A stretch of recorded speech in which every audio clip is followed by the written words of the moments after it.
Olá pessoal, tudo bem com vocês? Um prazer então receber vocês aqui nesse podcast. E o nosso primeiro convidado é o professor Paulino José Orso. Professor, é um prazer tê-lo aqui no nosso podcast. Tenho certeza que será um bom diálogo. Olá, uma satisfação imensa. Obrigado pelo convite e espero que eu possa contribuir para compreender um pouquinho mais a pedagogia histórico-crítica. Muito obrigado, professor. Então, antes de iniciar nosso diálogo, vou passar um pouco sobre o currículo do professor. O professor possui graduação em Filosofia pela Faculdade La Salle Santo Ângelo, do Rio Grande do Sul, mestrado em Educação pela Universidade Estadual de Campinas, doutorado em Educação pela Universidade Estadual de Campinas e pós-doutorado em Educação pela UERJ. Atualmente é professor associado da Universidade Estadual do Oeste do Paraná, tem experiências na área da educação, com ênfase em História da Educação, atuando principalmente nos seguintes temas: História e Filosofia da Educação, Formação de Professores, História da Universidade Brasileira, Marxismo e Educação, Liberalismo e Educação e Pedagogia Histórico-Crítica. Atualmente é docente dos cursos de Pedagogia, do mestrado e doutorado em Educação da UniOeste e líder do grupo de pesquisa STED do PR. Então o professor tem uma ampla experiência, principalmente quando o assunto é Pedagogia Histórico-Crítica. Então eu já começo esse nosso diálogo fazendo uma pergunta ao professor. Quando a gente fala de Pedagogia Histórico-Crítica, é interessante a gente ver quais são as bases que fundamentam essa teoria e como que ela se diferencia de outras abordagens pedagógicas, professor. Olha, João, essa é uma pergunta importantíssima, porque ela remete exatamente para a questão de que, para pensar na base teórico-metodológica, é preciso pensar também no contexto em que ela surgiu. E assim, ela não é uma teoria pedagógica qualquer, não é mais uma pedagógica. Ela não se soma apenas às outras teorias já existentes, Então, o que vai fazer a diferença? O que vai provocar essa diferença? Vai provocar a diferença exatamente o fato dela ter surgido num determinado contexto. Ou seja, apesar de ter sido o professor Saviani que seja essa referência da pedagogia histórico-crítica, ela surge num contexto que demandava uma pedagogia histórico-crítica, que demandava uma teoria pedagógica diferente das existentes. Veja que nós estamos vivendo, na época, a pedagogia histórico-crítica, seus primeiros escritos eles surgem em 1979. O momento era de uma crise profunda, crise econômica, política, social, cultural, educacional, enfim, uma crise generalizada, nós estamos vivendo durante a ditadura, e as pedagogias existentes, elas não davam conta de responder aos desafios que estavam colocados, Ou seja, não só não davam conta, ou melhor, davam conta, porque elas davam conta de atender exatamente às necessidades da época, então, ou seja, de reproduzir, de manter a sociedade e as relações existentes.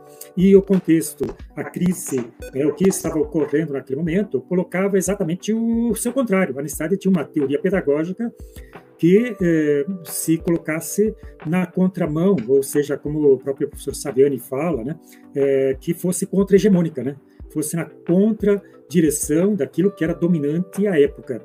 Então, isso, veja bem, isso já colocava por si só também que essa nova pedagogia que estava em embrião, ela não pudesse partir dos mesmos pressupostos que as demais pedagogias existentes já partiam, ou seja, tinha que partir de um outro pressuposto, de uma outra base teórico-metodológica. Veja, o fato de que Saviani ele seja essa referência, e ele até inclusive menciona isso, que ele deu pontapé inicial, mas de certa forma depois ela se transforma numa construção coletiva, como aliás vem ocorrendo nos dias de hoje, Ela tem uma infinidade de colegas, de docentes, professores, estudantes que estão pesquisando, que estão estudando e estão ampliando tanto o seu conhecimento quanto o seu arcabouço teórico-metodológico, quanto as próprias experiências práticas, Então, ela se transformou hoje numa teoria pedagógica que ela é assumida coletivamente, Por quê? Porque ela se coloca exatamente como uma alternativa para se pensar uma outra educação, mas não só uma outra educação que traz junto um projeto de sociedade.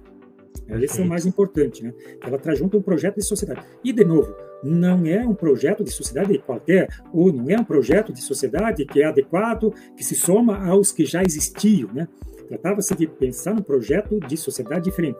E aí, veja que se as pedagogias existentes, ou as teorias pedagógicas existentes, elas estavam comprometidas com a classe dominante, com a reprodução da sociedade existente, do capitalismo, etc. e tal.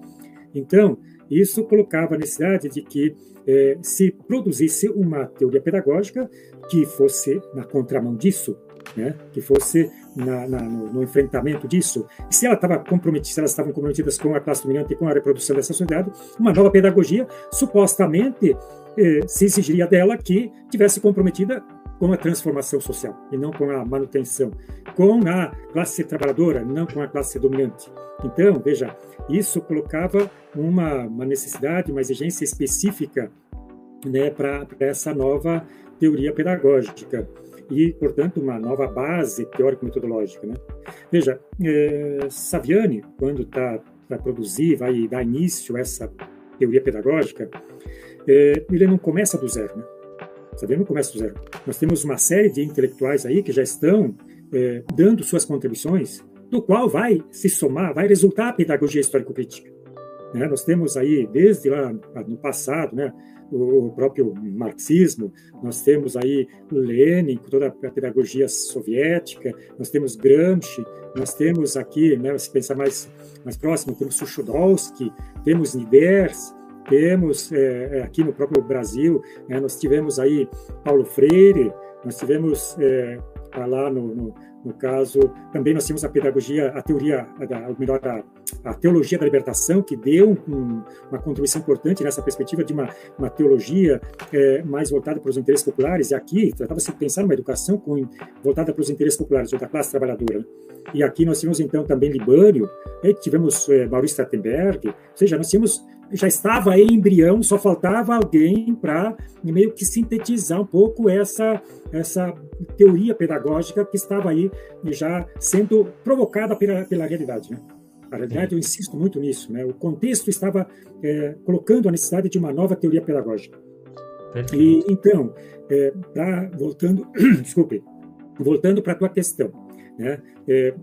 Qual é a base teórico-metodológica da pedagogia histórico-crítica?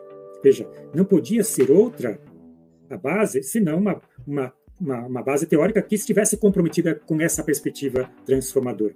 Ora, qual era essa perspectiva transformadora?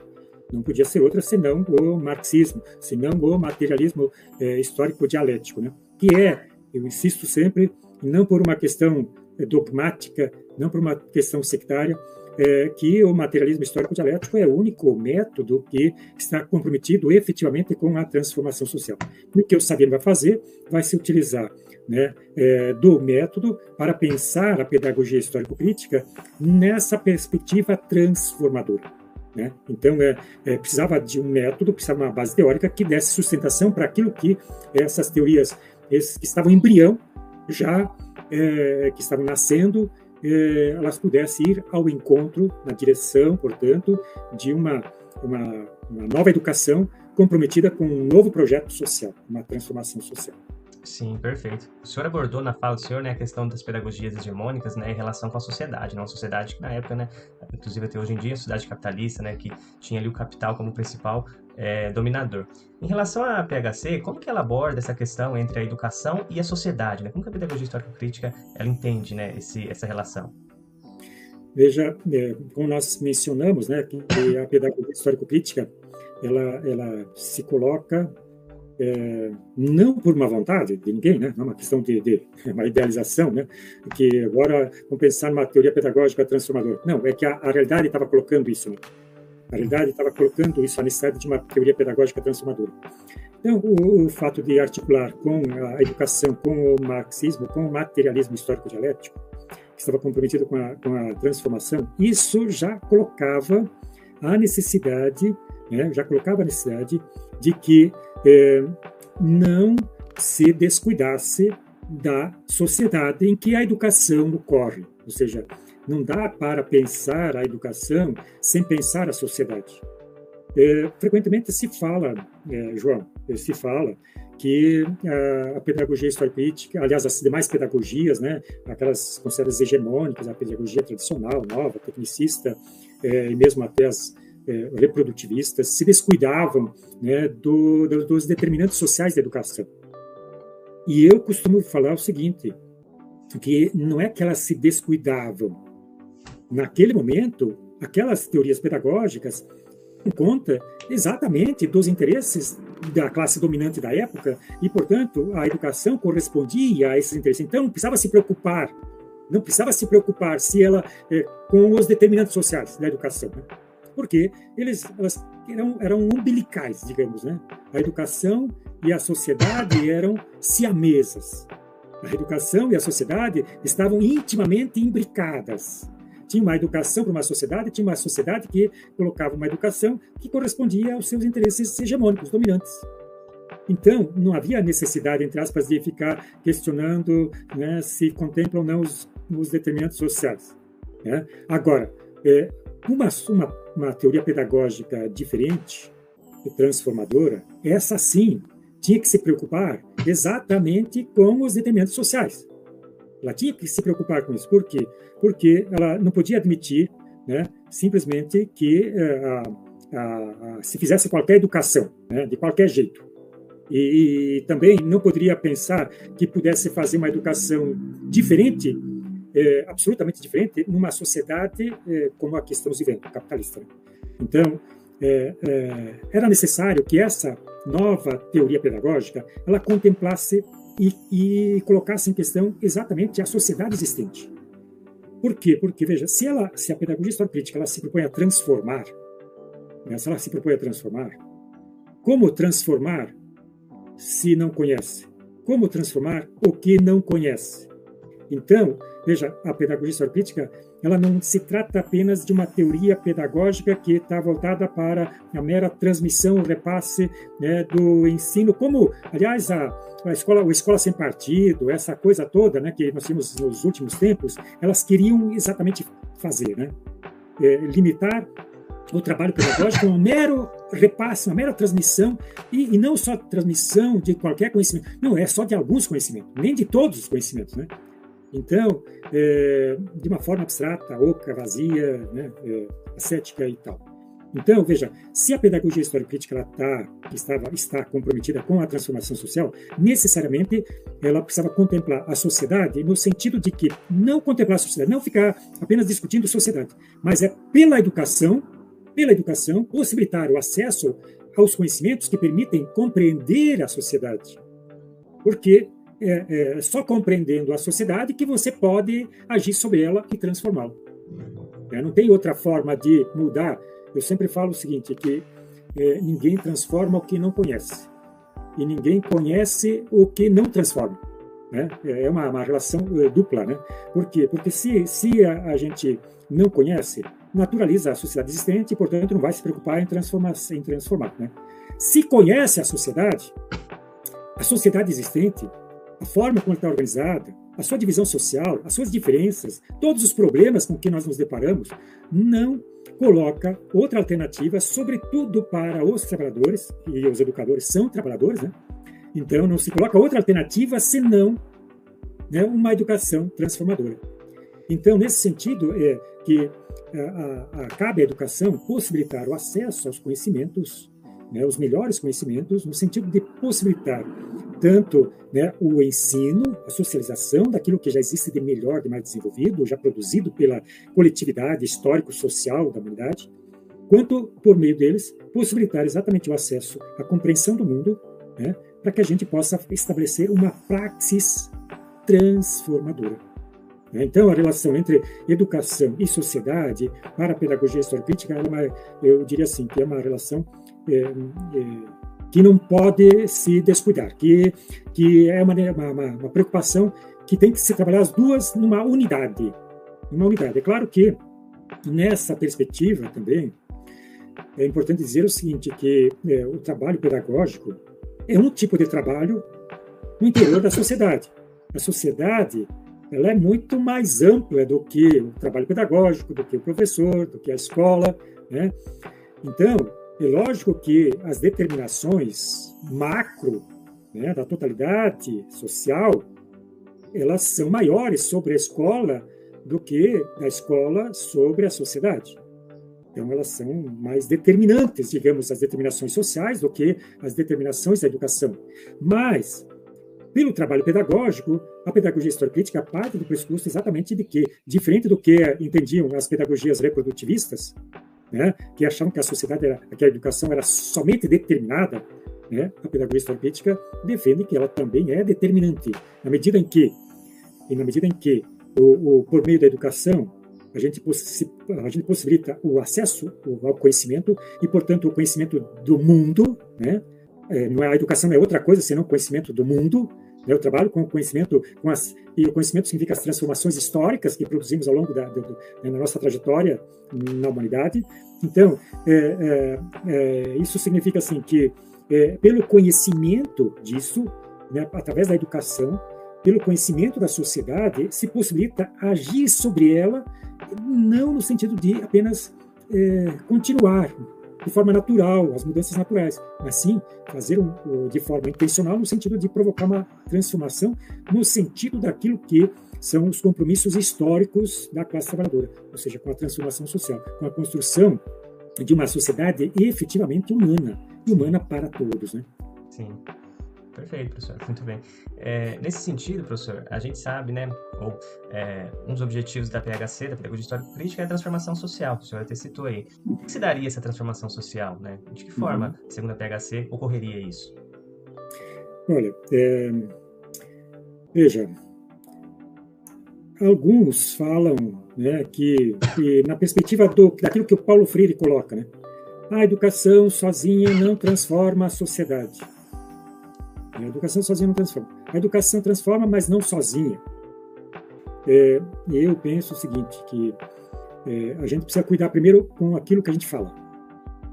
Precisamos ter muito cuidado, porque aquilo que a gente fala, experimente pensar, você, João, e quem vai nos ouvir também, experimente pensar se a gente pensa de uma forma e age de outra.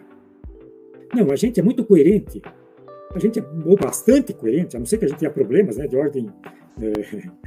ordem física, orgânica, enfim, algum problema de saúde que exige algum cuidado, alguma ajuda de profissionais especializados. Mas, do contrário, nós somos bastante coerentes, ou seja, conforme a gente pensa, a gente age.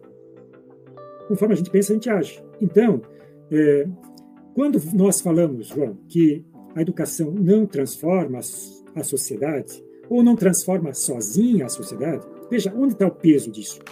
No não.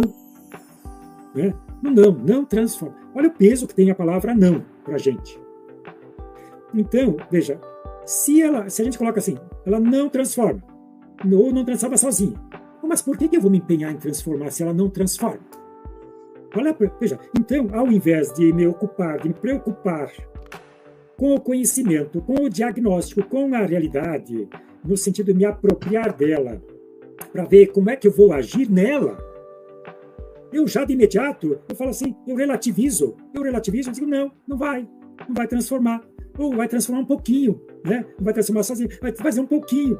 Ora, veja, eu penso que o nosso trabalho pedagógico, ele é fundamental. Depende do como nós fazemos. Isso vai fazer a diferença naquilo que os nossos alunos vão pensar e vão agir. É claro que nós não fazemos mágica, e eu falei anteriormente que os determinantes sociais são muito maiores do que o determinante da escola, de um professor que fica 1 hora de uma turma por semana, né? O aluno que fica lá na escola 5 dias por semana, mas mesmo assim nós temos professores e professores, né? Então não é uma educação como sendo uma unidade teórico-metodológica comprometida com um projeto, com um planejamento que tem, assim, começa sabendo de onde está, onde quer chegar, e todos estamos articulados na mesma direção. Ou seja, então o ato pedagógico é muito complexo, né?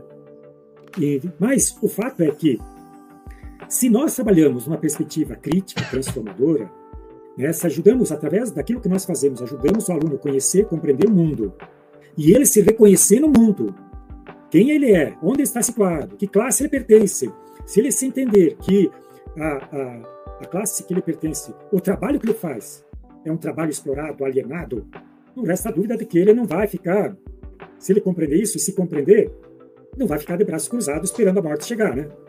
Então, veja bem, faz a diferença, João, faz a diferença o trabalho, como a gente faz o trabalho, como a gente entende o trabalho, como a gente pensa o trabalho.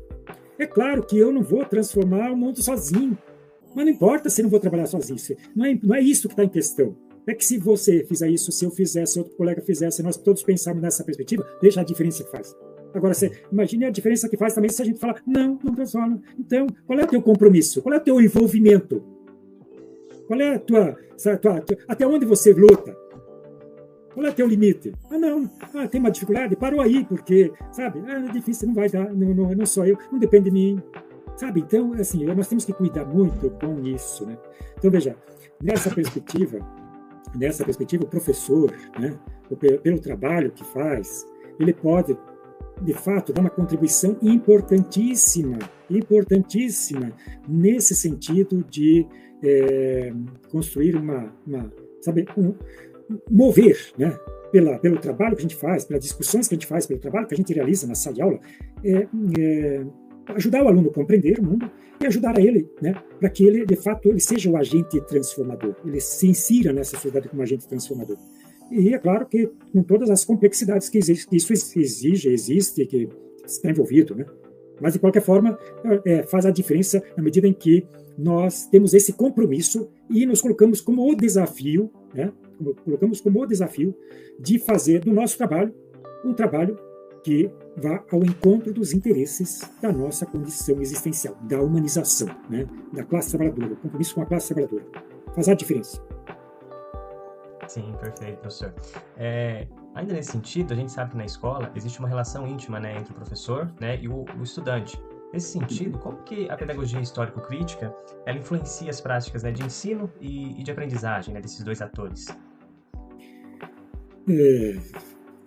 Veja, as diferentes teorias pedagógicas elas dão diferentes enfoques, né? Se a gente pensar, por exemplo, da educação tradicional, né, a relação professor-aluno era muito diferente do que ocorre hoje, né? A relação professor-aluno era uma relação diretiva, de certa forma autoritária. Veja, eu vou te falar uma coisa assim, eu tive isso já na universidade, nem estou falando nas séries iniciais ou no ensino médio, que na época se chamava científico, né? Na minha época era científico, que era o ensino médio. Ou seja, veja, vigorava a educação tradicional e depois surge nesse período o tecnicismo.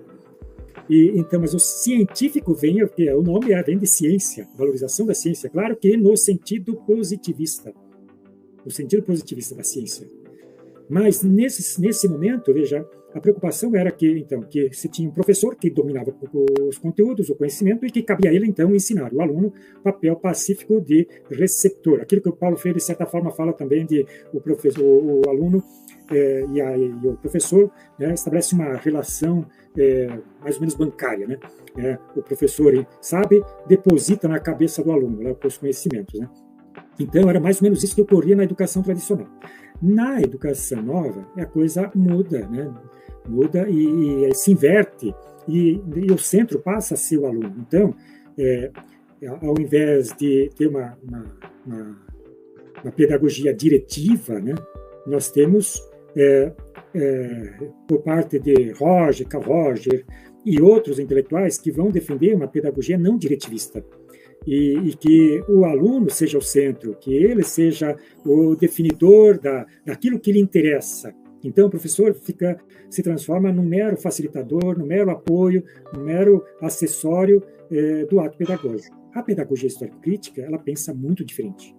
Ela não descarta nem o papel do professor e nem descarta o papel do aluno. Não supervaloriza o papel do professor, nem supervaloriza o papel do aluno. Entende essa relação como uma relação recíproca, mas uma relação recíproca não entre iguais, como, no caso, defende a pedagogia nova, quase que isso, né? Não é que ela defenda isso, mas explicitamente, mas ela, na prática, é como se fosse, né? E, então, a pedagogia histórico-crítica, ela entende que o professor e o aluno estão numa relação de ensino-aprendizagem. Então, a relação de ensino-aprendizagem cabe papéis diferentes. Não necessariamente melhores ou piores, né? Superiores e autoritários, mas supõe-se que o professor, ele passe por todo um processo de preparação, de formação, de credenciamento social, se habilite e diga, expresse, represente que ele está habilitado agora para ensinar. O aluno, ele tem experiência, tem conhecimento, tem do cotidiano, tem da vida dele, da etapa correspondente à etapa de desenvolvimento dele. Então, cabe ao professor fazer o quê? Interagir com o aluno, entrar em sintonia com o aluno para poder possibilitar, ajudá-lo a sair do estado em que ele se encontra, superar a visão de mundo que ele tem naquele momento, ajudar que ele consiga sistematizar a sua concepção de mundo, né? E possa transitar, né, daquela etapa em que se encontra, daquela fase em que se encontra, do nível de desenvolvimento que se encontra, né, para um nível superior, né? Supõe-se, eventualmente, que ele, entre aspas, né, chegue ao nível do professor, né? Que supõe-se que o professor também, veja, nós não podemos falar que todo professor tenha exatamente isso, né? Tem esse conhecimento sistematizado, organizado e que dessa forma. Mas supõe-se que o professor seja isso, né? E aí se justifica o papel do professor. O papel do professor, ele se justifica exatamente por não ser igual ao aluno. Se ele é igual ao aluno, não precisa ser professor. Já, o aluno é suficiente, autossuficiente por si mesmo, né? Então, na pedagogia histórico-crítica, utilizando uma figura da psicologia histórico-cultural, cabe ao professor fazer o quê? Partir do desenvolvimento real, ou seja, daquilo que o aluno já sabe, já conhece, já consegue fazer por conta própria, para atingir aquilo que ele pode, já está com a possibilidade de vir a ser, se transformar, conquistar, mudar, atingir, né, um patamar superior. Então, cabe a esse processo, né, fazer com que, pela mediação do trabalho do professor, da educação, ele ascenda a um nível mais elaborado, científico. Nós poderíamos ainda aqui, João, acrescentar um outro elemento, que é aquilo que a pedagogia histórico-crítica trabalha, né? Que é mais ou menos assim, que é bastante conhecido pelos chamados 5 passos da pedagogia histórico-crítica. Os chamados 5 passos da pedagogia histórico-crítica. Depois, isso, com o tempo, foi mudando de nome e agora se fala mais em momentos da pedagogia histórico-crítica articulados entre si. Mas, veja, o processo pedagógico, o que eu quero chamar a atenção assim, é que o processo pedagógico, ele precisa partir o quê? Da base real, em que o aluno, que o professor se encontra, ou seja, aquilo que nesses 5 passos, ou 5 momentos, se fala da prática social inicial, né? Da realidade em que ambos vivem, o mundo em que estão situados.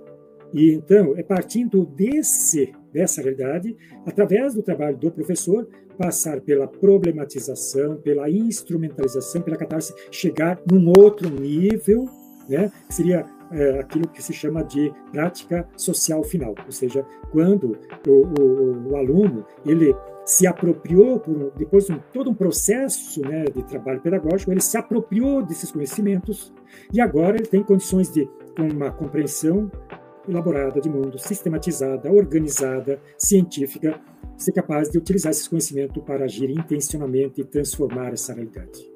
Então, veja, a relação professor-aluno, ensino-aprendizagem, ela se dá nessa condição, né, entre iguais e diferentes, né, em que ambos são sujeitos e objetos de aprendizagem, cada um com sua função, seu papel, suas condições diferenciadas. Sim, importante, né? O professor, ele não é um ser acabado também, né? Ele também participa desse processo, né, de aprendizagem. Professor, para a gente já encaminhar então aqui para o final, né, dessa parte, eu queria perguntar para o senhor então, relacionado, né, ao tema, né, do podcast e também da pesquisa, né, do qual eu fiz o meu mestrado, que é relacionado às tecnologias da informação e comunicação. Eu analisei, né, que muitas das dissertações que eu estudei, muitas trabalham a questão das tecnologias da informação e comunicação sem um suporte teórico, né? Então, quando a gente vê lá a questão de incentivos ao uso de equipamentos tecnológicos ou até formações, né, de professores, é muito voltado para a parte técnica. Nesse sentido, o senhor vê alguma possibilidade, né, de diálogo entre a pedagogia histórico-crítica, né, e o uso dessas tecnologias no processo de ensino-aprendizagem, principalmente, né, na educação básica? Muito boa a tua pergunta, João, muito boa. E vou até aqui, já até vou sugerir a leitura de uma dissertação que eu orientei, que é da Giana Andrea Zanoni de Oliveira. E o título da da dissertação dela é o avanço das tecnologias digitais na educação escolar e suas implicações político-pedagógicas. Vou repetir até. O avanço das tecnologias digitais na educação escolar e suas implicações político-pedagógicas.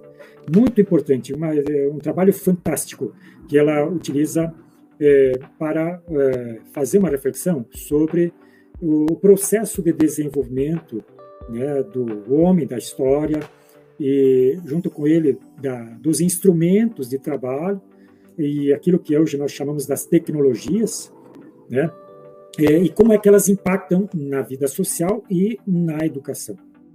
E ela chega até a discussão do início do surgimento da inteligência artificial. Ela ainda não entra fundamentalmente nisso porque ainda não estava, assim, já estava aparecendo com bastante ênfase, mas ainda não era assim como neste momento, né, que está meio tirando o sono, né, da gente, está causando muita apreensão, porque, de fato, nós estamos diante de uma realidade desafiadora.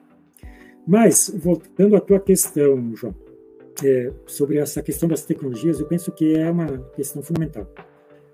Veja que, quando a gente fala das novas tecnologias, né, novas tecnologias, elas, geralmente a gente remete para hoje, né? Mas, se a gente voltar lá na Revolução Industrial, a máquina a vapor era a nova tecnologia do momento, né? E olha o impacto que ela causou naquele momento lá, né?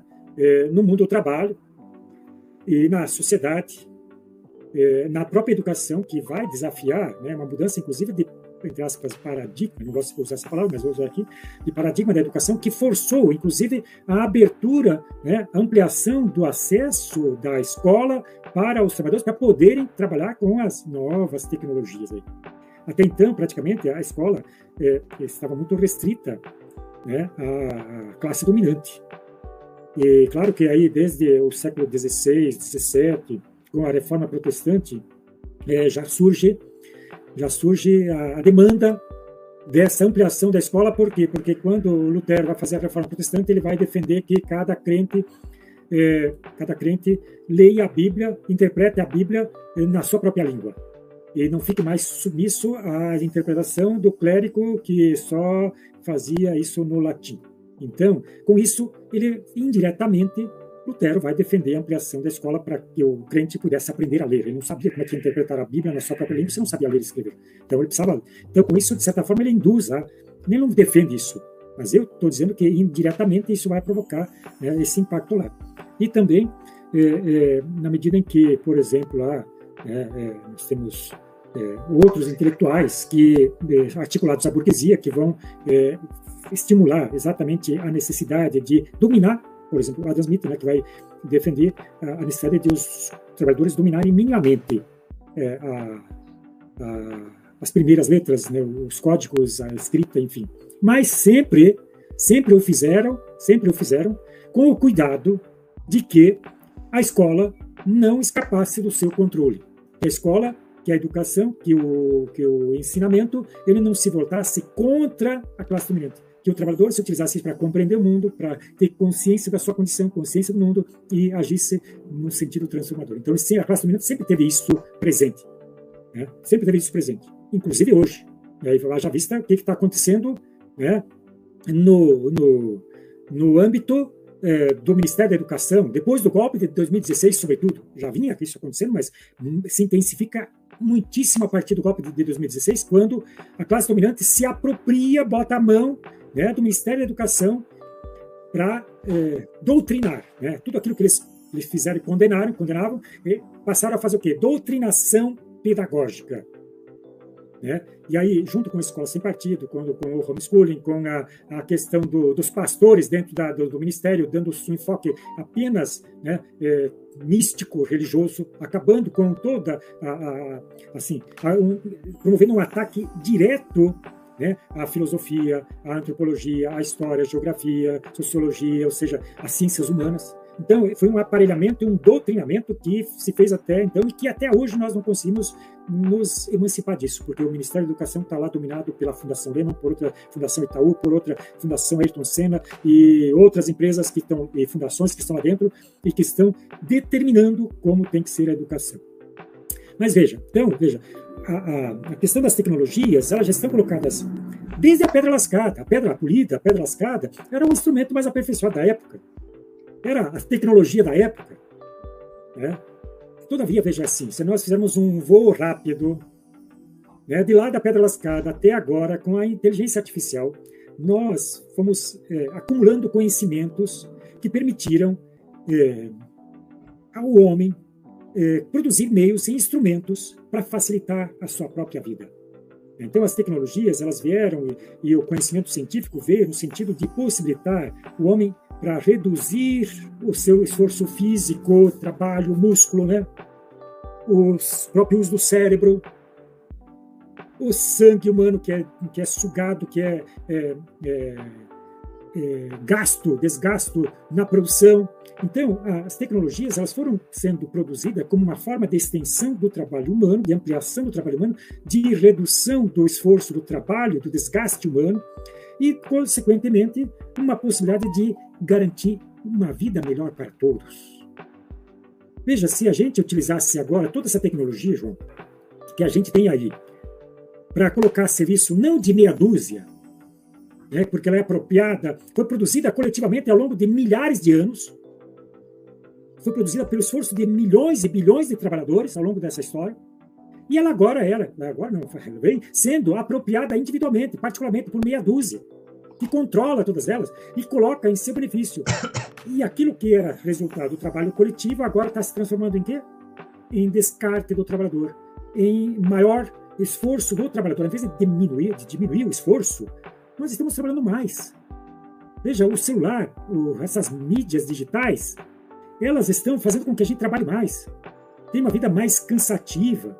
Não temos tempo para nada, para lazer, onde não tem mais espaço, não tem mais esconderijo, não tem mais distância, não tem mais dia, noite, inverno, verão, não tem mais nada. Ou seja, o tempo inteiro elas estão sendo utilizadas para nos submeter ao trabalho. Em vez de reduzir o trabalho, o esforço físico, elas estão sendo utilizadas para ampliar o nosso esforço, o nosso trabalho e, consequentemente, ampliar a acumulação de alguns. Não está sendo colocada, essas tecnologias não estão sendo colocadas em benefício coletivo. Só aparentemente elas são colocadas. Como você tem acesso ao celular, ao computador, como a gente está fazendo esse podcast aqui, né, por essa mídia. Mas isso é só aparente. É só aparente. Nós não beneficiamos com isso. Nós não reduzimos o nosso esforço. Nós não reduzimos o nosso trabalho. Sabe? Então, tudo isso está sendo apropriado por uma minoria que está ampliando dia a dia, noite a noite. Veja, os 5 mais ricos do mundo no ano passado, aliás, de 2018 para 2023, as 5 pessoas mais ricas do mundo, elas ampliaram a sua acumulação, a sua riqueza em 14 milhões por hora. 14 milhões por hora. E o que aconteceu com os trabalhadores? O inverso. Então, é aquilo que Marx fala assim, quanto mais o trabalhador produz, mais pobre ele fica. Mais pobre ele fica. Isso faz sentido, veja, João, isso faz sentido. Então, veja, a pedagogia histórico-crítica, nós não somos contra as tecnologias. Lá no passado, se a gente voltar um pouco lá no século XIX, lá 1820, 24, 30, por aí, onde surgiu os sindicatos, surgiu as tradionones, que deram origem aos sindicatos. Lá nós tivemos o berço, né, do sindicalismo, do movimento sindical, das lutas, que começaram a perceber que as máquinas, elas produziam não satisfação humana, não bem-estar humano, pelo contrário, elas produziam mais pobreza, produziam mais esforço, mais trabalho, né? E aí os trabalhadores começaram a quebrar as máquinas, porque entendiam que as máquinas eram suas inimigas. Né? Foi aquilo que se denominou de cartismo. Então, o cartismo foi um ataque às máquinas. Né? E nós não somos defensores do cartismo moderno, atual. nós somos a favor de que as máquinas elas sejam utilizadas como ferramentas, como utensílios, como formas de ampliação das possibilidades e extensões humanas para reduzir o nosso trabalho e garantir uma vida de qualidade, uma vida plena. Então, é socializar a produção. Mas isso não vai ocorrer só com a tecnologia. Se a gente não socializar um modo de produção que coloca a tecnologia junto nessa concepção de mundo diferente, num mundo diferente, em que a propriedade não seja nem da tecnologia, nem do conhecimento, nem dos produtos, das mercadorias, elas sejam apropriadas individualmente, né? Mas que elas sejam socializadas. Então, veja, a tecnologia, ela pode sim, né, garantir uma vida plena para nós todos. Hoje, inclusive, ao invés disto, nós estamos correndo o risco, João, veja só como nós estamos.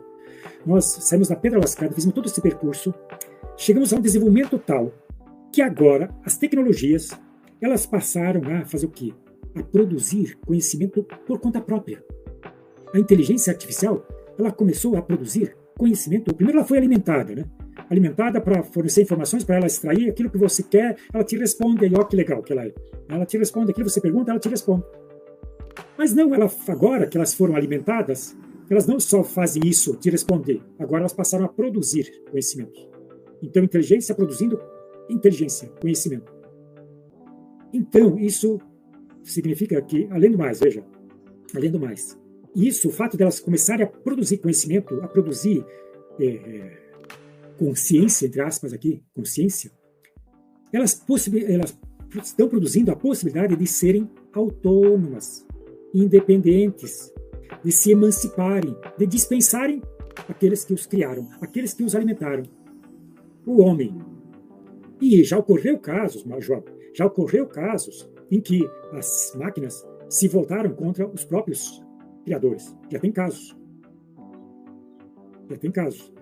Mas, por exemplo, veja, a Samsung, que é uma das grandes empresas, né, que a gente conhece, você conhece, todo mundo conhece, né, pelo celular que você tem aí, pelas máquinas que a gente tem, né, o computador, notebook, tudo, tablet, essa parafernália toda. A Samsung está desenvolvendo um desenvolvimento tecnológico, está fazendo um planejamento para chegar a 2030 com a extinção completa dos trabalhadores na sua produção. Veja, não é qualquer empresa. Quantos milhares, milhões de pessoas estão articuladas em volta disso? Mas não é a única. Então, veja, nós estamos correndo o risco agora, né, de que a coisa se inverta, né? Dos criadores passando a ser os objetos passivos das suas criaturas, né? Invertendo completamente a razão histórica. Então, veja, isso por quê? Simplesmente porque ao invés de ser socializado coletivamente, os resultados do trabalho, eles são expropriados, acumulados por alguns, que não têm nenhuma preocupação com a humanidade, com a humanização, com as questões coletivas, com o bem-estar social, senão apenas com os seus interesses. Então, e eles estão numa competição violenta aí, e dane-se quem quiser, sabe? Então, assim, nós estamos num momento muito complexo. E que nós precisamos agir e agir rapidamente, e por isso a importância da pedagogia historiocrítica, no sentido de possibilitar uma educação diferente, que ajude a compreender o mundo, que não seja mera repetidora, mera transmissora de conhecimentos ocos, vazios, abstratos, acéfalos, né? E que ajude a compreender o mundo, que ajude a gente se compreender a si mesmo, que com isso a gente comece a pensar, né, em ter que cavar uma nova alternativa, uma nova sociedade a partir dessa que está aí. Do contrário, nós teremos sérios problemas pela frente, e não muito distantes, né? Porque ela já está aí. Inclusive, eu estava assistindo aquele documentário, o Mapa da Mina, não sei se você chegou a assistir, do Eduardo Moreira, agora no final de semana, e ele estava mostrando pesquisas qual é a preocupação principal dos grandes empresários ao redor do mundo. E a primeira preocupação é exatamente essa: o impacto que a inteligência artificial vai causar na sociedade. no trabalho, nas relações. E o que né, se você descartar totalmente o trabalhador e as máquinas assumirem a sua função, o que os trabalhadores vão fazer? Para onde eles vão? Como vão viver? Se tudo isso está sendo apropriado, né, os benefícios estão sendo apropriados individualmente por alguns, para onde vão? O que vai acontecer? Então, ou seja, vai sobrar problemas sociais, né? Como é que a gente vai se resolver? Por isso que está aí, né, a gente está ao redor, às vésperas de grandes conflitos mundiais, guerras, porque uma das preocupações é essa, né? Tem muita gente no mundo, eles falam. Tem muita gente, então a gente precisa fazer o quê? E como é que a gente resolve isso? Não basta colocar atrás das grades um ou outro, eu preciso eliminar essa massa sobrante. Como é que se faz isso? Então é triste, mas veja, então nós temos que agir rápido e fazer da educação, utilizar teorias pedagógicas, de fato, que dão conta dessa complexidade, que dão conta desse desafio, para que a gente juntos possamos pensar, né, em alternativas, em saídas possíveis, assim como quando surgiu a pedagogia histórica crítica lá na década de 60, que estava no meio de uma ditadura e que precisávamos buscar alternativas para superar aquele momento. Então, nós estamos nesse momento também, é um momento, eu acho que, de refundação da história. É preciso refundar a história. E isso coloca um papel indispensável para a pedagogia histórica crítica. E aí, vou aproveitar, João, mais um segundo só, porque nós já passamos um bocado da hora aqui, né? Vou aproveitar para fazer o seguinte: nós, e você, inclusive, participa disso, vou fazer propaganda, né, dos grupos de estudos da pedagogia histórica crítica, né? Nós temos esse coletivo de grupos de estudo que estão aí pelo Brasil afora e que nós agora, já estamos na 7ª etapa, vamos lançar agora a 8ª etapa agora entre 20 e 25 de fevereiro, e que cada um em sua escola, em seu município, onde quer que esteja, pode organizar um grupo, conhecendo ou não a pedagogia histórica crítica. As pessoas podem organizar lá um grupo de estudo sobre a pedagogia histórica crítica. Então, a gente vai estar fazendo essa divulgação disso nos próximos dias, aí no próximo mês, e esperamos que a gente possa se somar tanto na compreensão da pedagogia histórica crítica, quanto na divulgação, no compromisso de a gente levar adiante essa teoria pedagógica, porque ela é indispensável para pensar numa nova educação e numa nova sociedade. João, desculpe o alongar da hora, mas obrigado pela... Imagina, professor. Inclusive, eu serei um desses que vai organizar um grupo agora, né? Participei 2 anos, né, como participante, agora vou organizar um aqui na minha cidade. Muito bem, João. Obrigado, que legal. Mas agradeço muito, professor. A gente consegue ver a importância de ter uma base teórica. Não só, né, na academia, mas os profissionais, né, que atuam no ensino básico também. Eu vejo muito isso, né, a questão de que falta, querendo ou não, essa base teórica para a gente lidar, né, com os desafios que a gente tem na educação. E assim como o senhor falou, quando a gente transporta para a escola tudo isso que a gente vê acontecendo na sociedade, essa própria questão, né, da inteligência artificial, quando isso é transportado para dentro da educação, o que vai virar do professor, o que vai virar do aluno? Como o senhor falou, o professor vai ser um mero repetidor de conteúdo, vai ligar a televisão lá, assista, né, isso aqui. Ou seja, é importante a gente ter essa criticidade, né, quando a gente fala de educação. Professor, muito obrigado. Eu sei que, embora a gente seja de férias agora, mas a vida de um professor é corrida. Então, agradeço imensamente por ter disponibilizado esse tempo aqui no nosso podcast. João, eu que agradeço, foi uma satisfação imensa. Eu já participei de muitas lives sobre a pedagogia histórica, muitas mesmo. O ano passado, acho que eu fiz umas 25, o anterior, acho que mais do que isso, mas nunca tinha participado de um podcast. Olha só. Então, você está inaugurando, aqui nós estamos inaugurando essa nova alternativa, nova forma, e que espero que, de fato, ela consiga atingir, né, muitas pessoas aí que possam utilizar para conhecer um pouquinho melhor a pedagogia histórica crítica. E também nos colocamos à disposição, sempre quando precisarem, alguém precisar também de discutir, falar, tratar dessa questão da pedagogia histórica crítica, nós temos todo o interesse e nos colocamos à disposição. Obrigado, João. Perfeito, eu que agradeço, professor. Muito obrigado. Valeu, tchau.